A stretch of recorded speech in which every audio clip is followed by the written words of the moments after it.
पुणे दौरा अर्धवट सोडून राज ठाकरे तडकाफडकी मुंबईकडे रवाना झालेत। पदाधिकारी उशिरा पोहोचल्याने राज ठाकरे माघारी परतल्याची चर्चा आहे। पुण्यात आज पक्षाच्या शहर कार्यालयात विभाग प्रमुखांची बैठक होती। विभाग प्रमुखांची बैठक न घेताच राज ठाकरे मुंबईच्या दिशेने रवाना झालेत। आणखी माहिती घेऊयात आपल्या प्रतिनिधी नाझीम मुल्लाकडून। नाझीम, नेमकं काय सत्य आहे?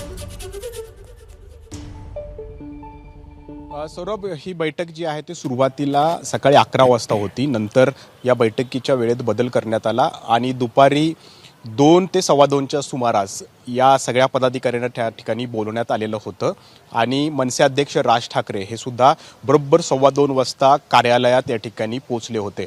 शहरातलं जे कार्यालय आहे त्या कार्यालयात ते ज्या वेळेला पोहोचले त्यावेळेला मुख्य पदाधिकारी या ठिकाणी नव्हते, ज्यांना बैठकीला बोलवलं होतं। म्हणजे जे 8 विधानसभा मतदारसंघ आहेत शहरातल्या, त्या शहरातील सगळ्या पदाधिकाऱ्यांना त्या ठिकाणी आमंत्रित करण्यात आलेलं होतं आणि विधानसभेच्या